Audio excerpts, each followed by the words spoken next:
So in the last video we have completed what exactly illumination is, what exactly light is, light का आखिर nature क्या होता है, किस चीज़ से लाइट का इफेक्ट पड़ता है, एनवायरनमेंट में लाइट का इफेक्ट कैसा होता है. We have completed the introduction part of illumination. Then we have completed all the theories, जितने भी theories लाइट के illumination के दिए गए थे वो तीनों theories हमने complete में कर लिया था. But what about the details? Illumination के lighting scheme आखिर क्या होते हैं, आखिर हमें ये लाइट मिलता कैसे है, what exactly bulbs is, incandescent lamp क्या होता है. So let's move and learn illumination in a bit detail.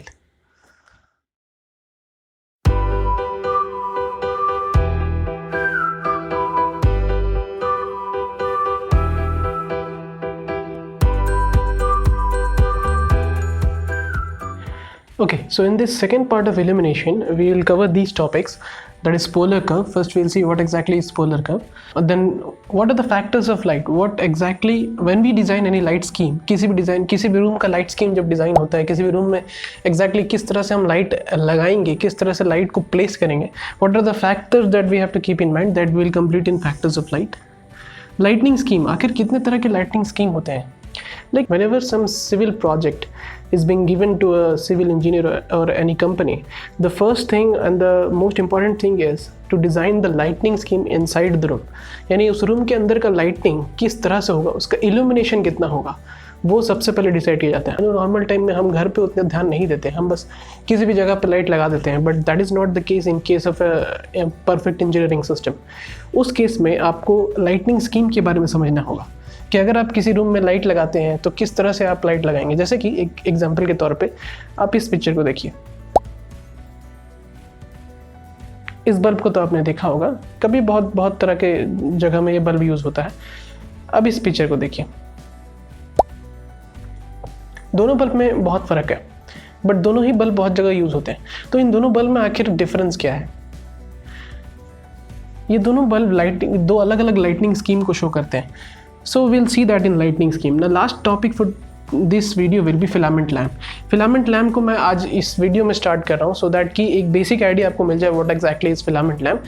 Then filament lamp के बाद we will move to gas discharge and last we will move to another lamp. So in this video we'll start the lamp scheme कि how exactly this lamp will give us lighting. So let's move back to the first topic, that is polar curve. In case of polar curve, we have the two types of diagram, that is vertical and horizontal. You can see there are two types of diagram here in polar curve. But what exactly is polar curve? Polar curve आखिर होता क्या है? So polar curve is a type of representation of luminous flux inside a lighting system. यानी कि suppose आपके room में एक bulb है जो आपके सीलिंग पे लगा हुआ है. वो बल्ब का जो लाइट है वो आपके रूम में कहाँ पे कितने इंटेंसिटी पे जा रहा है, दैट उसका एक रिप्रेजेंटेशन, उसका एक ग्राफिकल रिप्रेजेंटेशन हमें एक पोलर कर्व के हिसाब से मिल जाएगा. That exactly is polar curve. Polar curve is the representation of a luminous flux of a particular lighting system on a environment. So let's take example like see in vertical curve if you place a bulb here. अगर मैं इस place पे एक bulb रखूँ, थोड़ा सा angle tilted करके रखूँ, जैसे हमारे घर में और नॉर्मली होता है टिल्ट करके एक बल्ब रखा जाता है. अगर टिल्ट करके बल्ब रखूँ, आप अगर कभी किसी पॉइंट पे अगर घर में बैठे हैं तो अपने ऊपर जो बल्ब होगा उसको ध्यान से देखिएगा. You can see that when the bulb is tilted at an angle of this, the lighting will be much brighter in the down side, but in the up side you will not see any light there in the upper side. ऊपर की तरफ आपको कुछ light उतना दिखेगा नहीं, जो maximum light है वो सारे नीचे की तरफ ही रहेंगे. इसीलिए आप देख सकते हैं कि यहाँ पे एक पर्टिकुलर जो कर्व है यहाँ पे आके बेंड हो जाता है. बेंड इसलिए हो जाता है क्योंकि ऊपर की तरफ और कोई लाइटिंग जाता नहीं, maximum lighting will be in the downward side. So उसी हिसाब से ये दो पोलर कर्व्स बनाए जाते हैं. वर्टिकल यानी सपोज ये बल्ब यहाँ पे लगा हुआ है, so this particular wall will be a vertical curve. और इसी चीज़ को अगर मैं हॉरिजॉन्टली बनाने की कोशिश करूँ इन यू कैन से इन जेड एक्सिस में आपको बना के शो नहीं कर सकता because that is a third dimensional system. अगर जेड एक्सिस पे बनाऊँ so that will become a horizontal axis. यानी कि सपोज वही सेम चीज़ को यहाँ भी दोहराया जाए, अगर यहाँ पे एक बल्ब लगाया जाए, you can C back side पे उतना ज़्यादा लाइटिंग नहीं पड़ेगा, सारी लाइटिंग फ्रंट पे ही पड़ेंगे. और जिस पॉइंट पे बल्ब लगा हुआ है that point will be a curve just like vertical curve. So this is all about polar curve. Polar curve is just representation, इसमें उतना कुछ डिटेल जाना नहीं है. जब भी हम लोग किसी रूम का लाइटिंग स्कीम डिज़ाइन करते हैं तो इस पोलर कर्व से उसका हम लाइटिंग स्कीम मेजर करते हैं कि how exactly the light will go inside the room. So that is all about polar curve. Let's move to the next topic is the lightning factors. In case of polar curve मैं एक चीज़ बताना भूल गया कि polar curve is also use to calculate the value of MHCP and MSCP, mean spherical candle power and mean horizontal candle power. In case if you don't know what MHCP and MSCP is, you will find a link in the I button or in the description below of the previous video. वहाँ जाके आप इसको देख सकते हैं कि what exactly those two terms are. So there are two types of factors that we use in order to calculate any light scheme: depreciation factor and maintenance factor. So what exactly is depreciation factor? किसी भी चीज़ का depreciation, जैसे आप कोई गाड़ी लेते हैं तो उस गाड़ी में भी आपका डिप्रिशिएशन होता है, यानी दिन पे दिन उसका वैल्यू घटता हुआ चला जाता है। लाइक सेम, अगर आप एक बल्ब लेते हैं और किसी भी तरह का लाइटिंग कलर कराते हैं अपने वॉल में, तो कुछ दिनों के बाद after some time it will get depreciated. उसका मतलब होता है कि लाइट धीरे धीरे अपना ब्राइटनेस छोड़ देता है, धीरे धीरे उसका ब्राइटनेस लो होने लगता है। कभी आपने देखा होगा एक फ्लोरेसेंट ट्यूब के साइड में 2 काला कलर का पैचेस पड़ जाएंगे, that patches is ultimately the depreciation system. आपका जो इनकैंडेशन बल्ब जो पहले हम लोग यूज़ करते थे, वो धीरे धीरे उसका upper glass will be a black upper glass, will be a black coated upper glass. So that is what depreciation factor is, the ratio between the illumination under normal conditions, यानी normal condition यानी included depreciation, यानी जब wall के ऊपर कोई गंदगी होगी या बल्ब के ऊपर कोई डस्ट पड़ गया होगा, when everything is normal state, यानी इन एररफुल state is the ratio between illumination under normal condition and illumination when everything was clean. जब सारे चीज़ें नए थे, it was new only, so that ratio is known as depreciation factor, जिसका value maximum 0.6 से 0.8 के बीच में रह सकता है अगर आपका परफेक्ट लाइटिंग स्कीम है तो। सो that is all about your depreciation factor. Depreciation factor को अगर उल्टा कर दिया जाए तो same thing will become maintenance factor, यानी कि जो भी पार्ट आपका डिप्रिशिएट होता है, आपका लाइट बल्ब जो है वो डिप्रिशिएट यानी वो धीरे धीरे अपना ब्राइटनेस डिक्रीज करता हुआ जाता है। Your wall is having a dust now, so in order to maintain that thing we will use this maintenance factor. How much maintenance that lighting scheme requires is what is maintenance factor. So it is again the ratio of illumination when everything was clean. When everything was clean का meaning होता है कि when everything was in new state, initial state. जब आप घर के wall को colour कराते हैं तो उस टाइम देखिएगा घर घुसते साथ आपको सब चीज़ बहुत इल्यूमिनेटेड दिखेगा। क्यों? Because there in that case no maintenance or no depreciation factor was there, it was totally new. So that is illumination when clean. Illumination under normal condition मतलब आपका जो घर है वो 2-3 साल हो चुका है, डस्ट आ चुके हैं, बल्ब में के ऊपर डस्ट लगने लगा है, so that condition is illumination under normal condition. So if we divide those two, then that ratio will known as maintenance factor. That is maintenance factor. उसका वैल्यू हमेशा 1.3 से 1.4 के बीच में रहता है for perfect illumination lighting scheme. So this is all 2 factors जो हमें किसी भी लाइटिंग स्कीम को जज करने के लिए दरकार पड़ते हैं। जैसे आप ट्रांसफार्मर लेते हैं, so when you take a transformer you decide what will be the voltage regulation, what will be the current, what will be the input current, what will be the output current, power output कितना होगा, KVA कितना होगा। Like that whenever you design a illumination system you consider these 2 factors, depreciation factor and maintenance factor, because this 2 will decide your cost. आपका जो cost है वो कितना होगा। सपोज आप एक रूम में एक बल्ब लगाएंगे तो भी चल जाएगा, बट अगर वो रूम बहुत बड़ा है so that one bulb will not be sufficient for that room. You have to take more than 2 bulbs in the room, that you will decide with the help of this depreciation and maintenance factor. So that is all about these factors of light. Let's move to the next topic. How many types of lighting schemes are there? Now we are approaching to the most interesting topic of illumination, that is types of lighting scheme. कभी आपने किसी भी तरह के mall में जब आप जाते हैं तो you can see that some of the object, किसी भी ऑब्जेक्ट के ऊपर एक ऐसा लाइट पड़ रहा होगा जो उस ऑब्जेक्ट को पूरा इल्यूमिनेट कर रहा होगा। देखा होगा आपने। आप किसी जैसे आपके घर में टेबल लैंप होगा, जब भी आप टेबल लैंप में पढ़ते हैं तो that table lamp is directly focused on your book. जिस बुक पे आप हैं उस बुक पे फोकस किया हुआ रहता है। आप ट्रेन में सफ़र करते हैं तो you will see that you will have a light for book reading that will be focused only on your book. या फिर आप कभी कभी एक ऐसे लाइटिंग स्कीम को भी देखते होंगे जिसका लाइटिंग नॉर्मली नीचे की तरफ नहीं रहेगा, वो ऊपर सीलिंग की तरफ लाइट दे रहा होगा। When he will use the upper direction then the light will be same, and when will use the downward direction then the light will also be same ना। इट इजंट, ऐसा नहीं होता।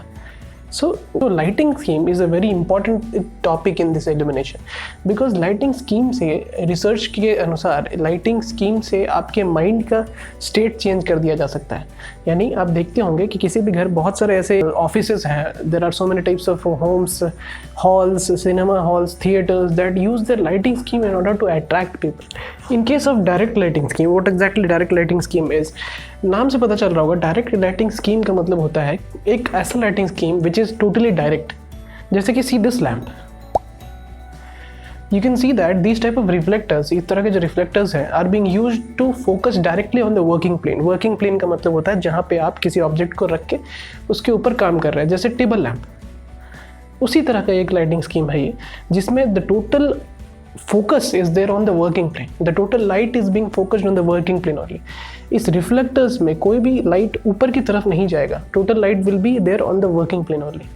सो that lighting scheme is known as direct lighting scheme. उस lighting scheme को हम लोग direct lighting scheme बोलते हैं, जिसमें सारा फोकस आपके वर्किंग प्लेन पे होगा। The total light flux coming from the source will directly be on the working plane only. So the next will be the indirect lighting scheme. It is the opposite of direct lighting scheme. यानी कि अच्छा, इन सब से पहले before going to this all those things, first let me tell you about what exactly is glare. कभी आपके साथ ऐसा हुआ होगा कि when you are driving some car और बाइक, ऑपोजिट लेन से अगर कोई कार आती है हाई बीम देके, तो आपके आँख में एक ऐसा ग्लेयर पड़ता है, दैट लाइटिंग इंस्टेंट ब्राइटनेस जो आपके लाइट में पड़ता है, उससे क्या होता है कि वो कार पार होने के बाद you can not see anything else after that. When the light comes directly with a full blast of brightness in your eyes, after some times your pupils, जो आपके आई में जो pupils है, it takes time to then adjust to the lighting scheme. So that much time it will be directly blank, यानी कुछ देर तक आप कुछ नहीं देख पाएंगे। That phenomena is known as glare. Is the particular lighting scheme when the brightness is too much for your eyes, that causes the eyes discomfort. That particular lighting is known as glare. सो ये जो lighting scheme है, इसमें indirect lighting scheme जो हम लोग use करते हैं, this indirect lighting scheme, यानी कि suppose this is your working plane. ये वर्किंग प्लेन पे आपका जो लाइट होगा वो डायरेक्टली इस पे नहीं आके, क्योंकि हो सकता है कि आप जिस वर्किंग प्लेन पे काम कर रहे हैं that may cause glare in your eyes. Direct अगर आपके वर्किंग प्लेन में आएगा तो आपके आँखों पर वो ग्लेयर ला सकता है। So in order to avoid glare, the direct lighting scheme will shifted to indirect lighting scheme. यानी कि कभी कभी देखा होगा आपने सीलिंग की तरफ, जैसे कि for example see this, in this you can see that ceiling upper ceiling के ऊपर एक तरह का लाइटिंग दिया गया है which is not directly on the floor पर डायरेक्ट नहीं गिर कर वो ऊपर से रिफ्लेक्ट होकर नीचे आ रहा है। 100% of the light is being reflected from the upward to the down. That particular lighting scheme is known as indirect lighting scheme. उस लाइटिंग स्कीम को हम इनडायरेक्ट लाइटिंग स्कीम कहते हैं। Then now come to what exactly is semi-indirect. In case of direct lighting scheme, 100% of the light rays or luminous flux is being transferred directly. यानी 100% light आपका direct पड़ता है। Indirect कितना पड़ता है? लगभग 0। इनडायरेक्ट लाइटिंग स्कीम में ठीक उसका उल्टा होगा, it will be totally reverse. Direct it is 0%, all the lights are been reflected 100%. So that is about the indirect lighting scheme. Now what could be your semi-indirect lighting scheme? In semi-indirect का मतलब आधा indirect, तो बाकी आधा क्या होगा? बाकी जो आधे लाइट बचे वो उनका क्या होगा? So in this case 60% of your light is falling on the working plane indirectly. Indirectly आपके वर्किंग प्लेन पे 60% लाइट पड़ रहा है, रेस्ट 40% कैसे पड़ेगा? डायरेक्ट। सी दिस लाइटिंग, इस लाइटिंग में आप देख सकते हैं कि उसका जो लाइटिंग स्कीम है वो अपवर्ड ज़्यादा जा रहा है and downward it is only the lights are not that much. So this type of lighting scheme is used semi indirect lighting scheme में 40% light rays will be direct and 60% will be indirect. Okay, now coming to semi-direct lighting scheme. Again, the total reverse. What exactly is that? That 60% of the light will be directly falling on the work plane, and the 40% light will be indirectly falling on the work. 60% light जो होगा वो आपका directly object पर fall करेगा, but rest 40% will be falling on the working plane indirectly fall करेगा. So that is about semi-direct lighting scheme. Direct lighting scheme पे आप उस पर्टिकुलर बॉडी पे फोकस करना चाहते हैं, जैसे कि लेद मशीन में काम कर रहा है तो सिर्फ लेद मशीन के ऊपर ही मैं लाइट डालूंगा, रेस्ट किसी भी चीज़ पे मुझे उतना कोई मतलब नहीं।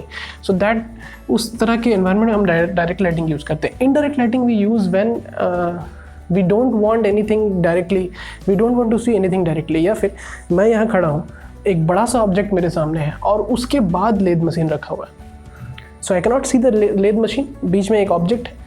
तो इनडायरेक्ट स्कीम से क्या होता है कि पूरे हॉल को, चाहे अगर आप उसमें डायरेक्ट लाइटिंग स्कीम डालते हैं उस पर्टिकुलर केस में, तो you can not C the lathe machine.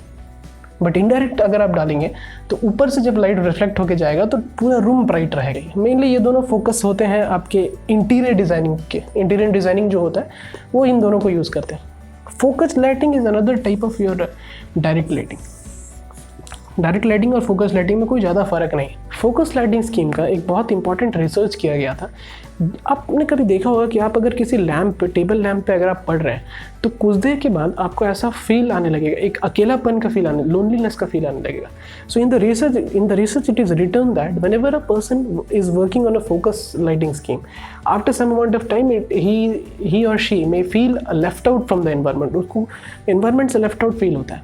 सो इसीलिए इंडस्ट्री में they use focused or direct lighting scheme, but they also use this indirect lighting scheme in order to maintain your mental health.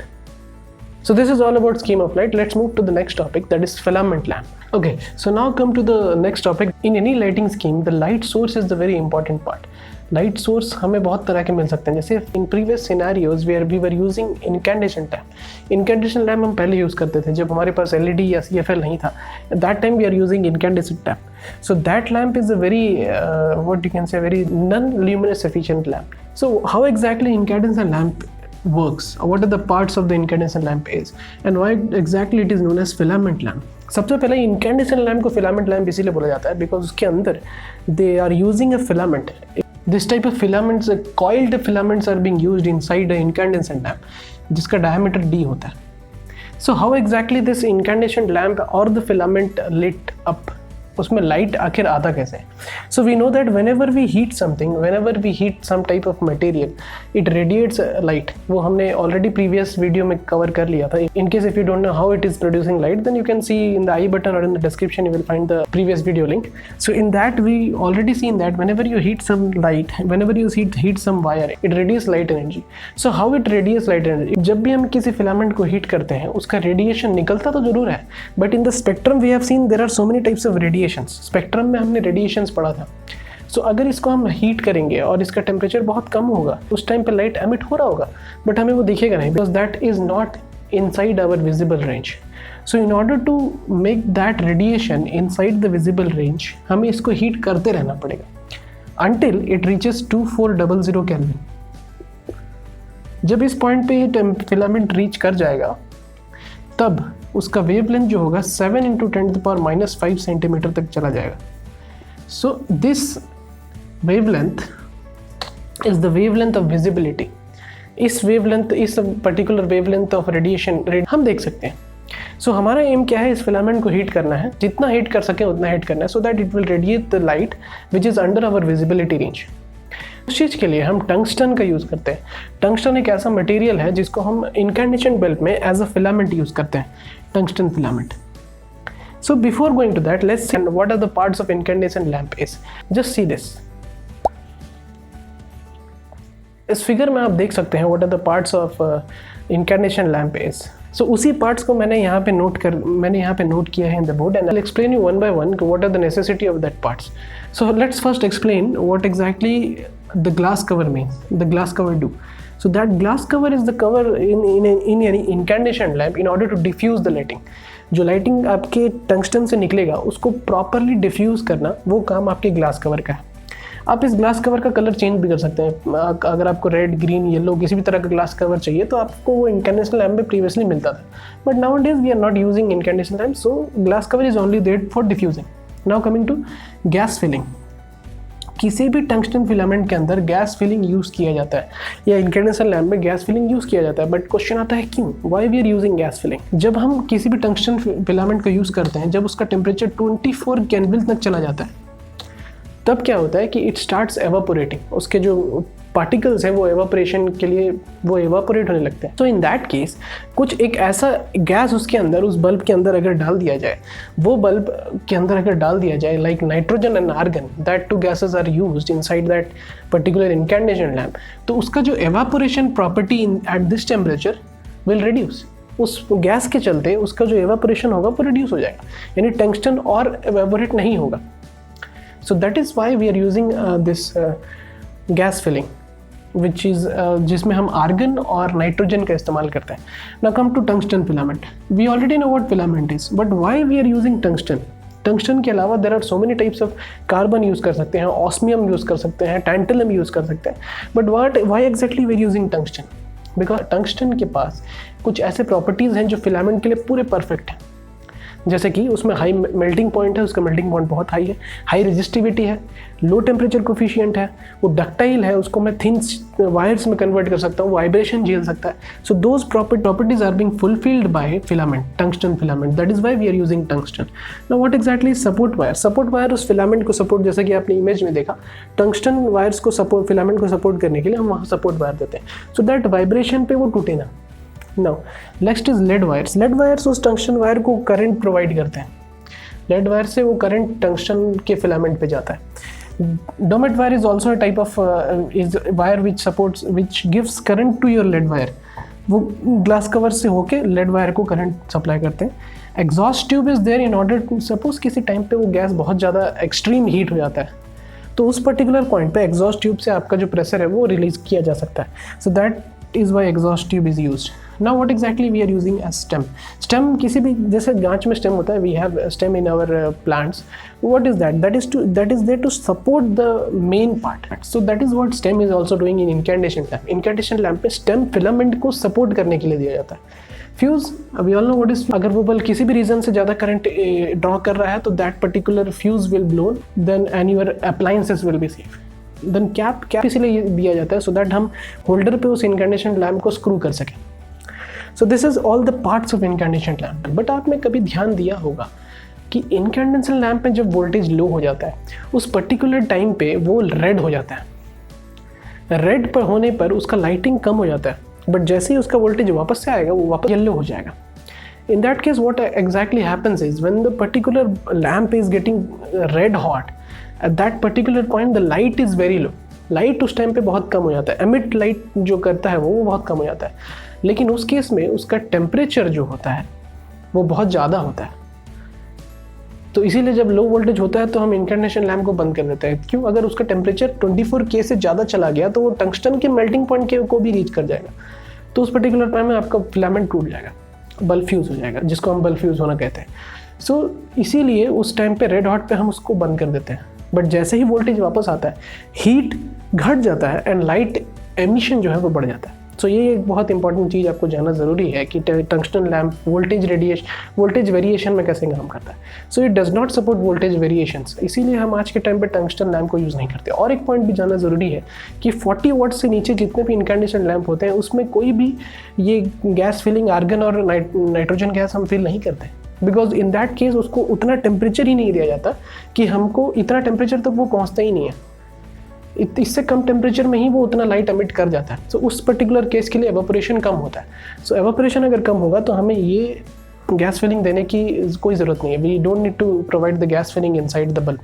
So that is why there is no gas filling in the incandescent bulb below 40 watt power. So that is all about your incantation lamp. And again, this is the second part of illumination that I am completing now. After that, we'll study about gas discharge lamp and fluorescent lamp. उसके बाद भी there are so many types of lamp that still have to study. But for now, we have to complete up to this much only. In case if you don't subscribe our channel yet, just go there in the link and subscribe the channel. And if you have any doubt regarding this type of a topic, you can use the doubt section of the JADLearn app again. Download the JADLearn app. You will find all the syllabus, subject notes regarding to this and all the things which is designed by the expert for you. And if you have any doubt, you can contact me through the JADLearn app. Until then, I'll see you in the next lecture.